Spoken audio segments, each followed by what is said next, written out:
Today is February 28th, 2010. The time is 1:30. This is James W. Beck, Jr., my grandfather, and I am Emma Dunbar.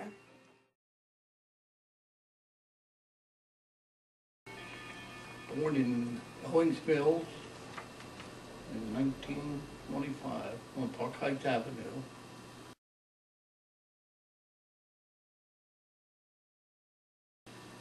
For me, it was normal. I was a student in high school.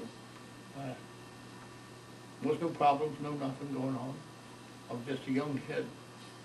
James was born 4 years before the start of the Great Depression to farming parents in Owings Mills. So by the time the Depression hit in October 1929, they were living in poverty. It was Prohibition, which meant alcohol was illegal, and James's parents resorted to selling bootleg liquor in order to make more money. No.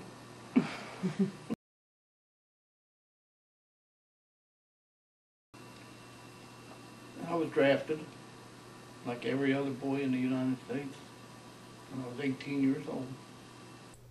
James was drafted into the U.S. infantry to fight overseas in World War II in October of his senior year.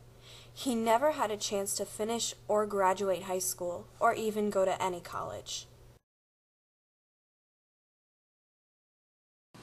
Terrible. He was up half the night.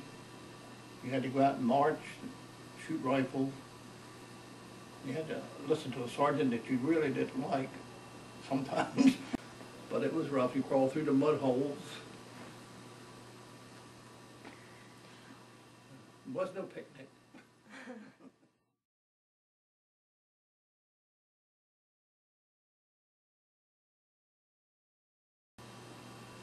Well, I don't know, they were just like me, ordinary people doing a job.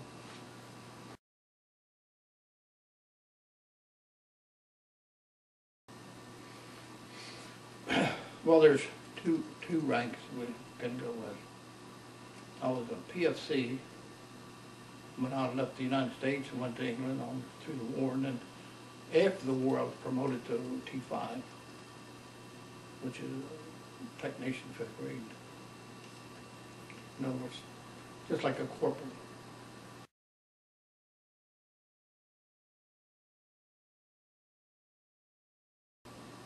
Well, now that's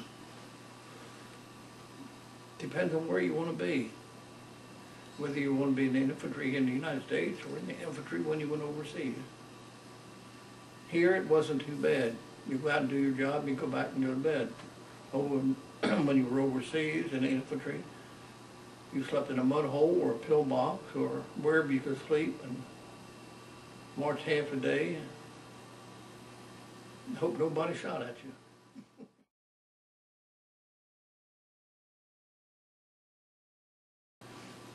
A pillbox is a concrete bunker. It was built on the Siegfried line. And we lived in one for a while.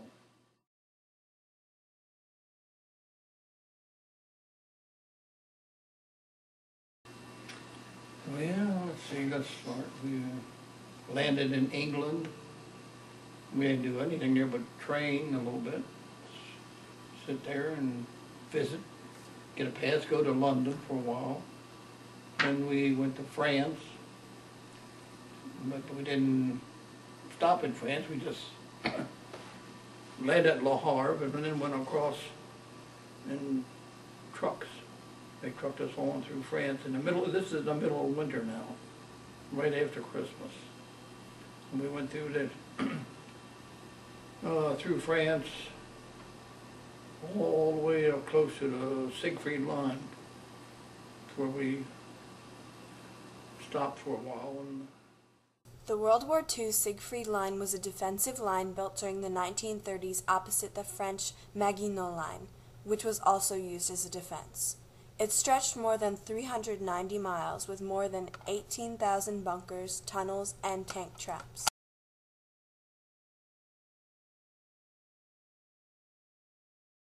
The biggest one I faced was staying alive. Which I did, or I wouldn't be here. You just dig a hole and you crawl down in it and stay there and hide, like what they call foxhole. And we would dig those and sleep in those if we had to. Or we'd just, a lot of times we would sleep in an old barn or somewhere, where we had a chance to find a bed and to sleep. Oh, my main job was, I was attached to the company command post. My job was a runner, and the runner was supposed to carry messages from the command post to the front line. That was my job. Wasn't really, they called it a runner, but we really didn't run. You walked very slow and kept your eyes open to make sure you were safe. That's where I mean when try to stay alive. Because you were a target for anybody that wanted to shoot at you, because they knew what you were doing. To clarify, his job at this point was the transfer of intelligence and orders from the command center to the front lines. As this information would have been extremely valuable to the enemy, this job was a very dangerous and important one.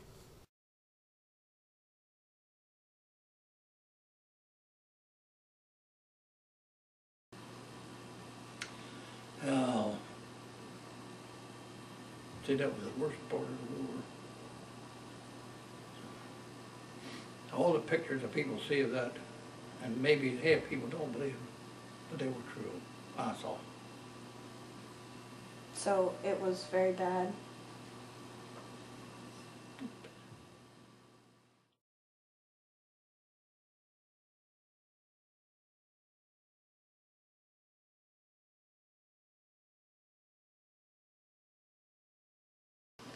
So did you see those bombs? And you saw London.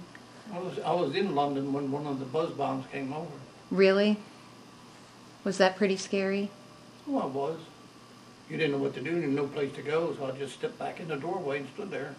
Yeah. And wait for it to get done. So. I bet that was loud. Was it unbelievably loud? Yeah.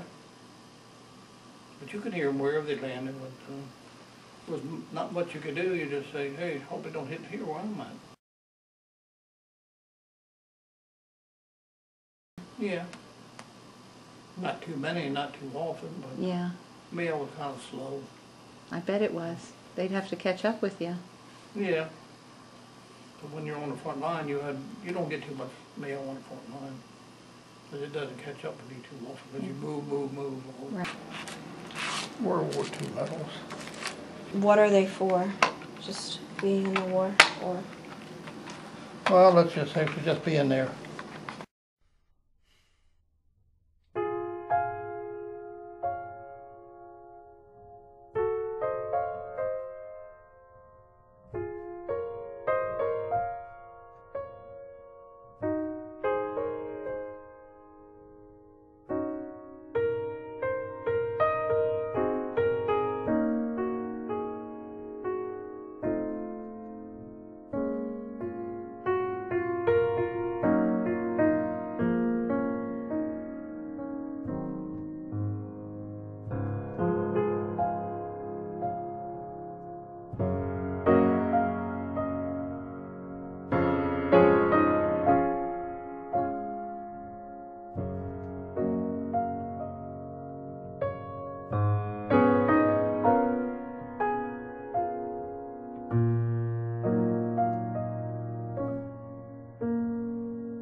But you're still not going to tell us why you got a bronze star, huh?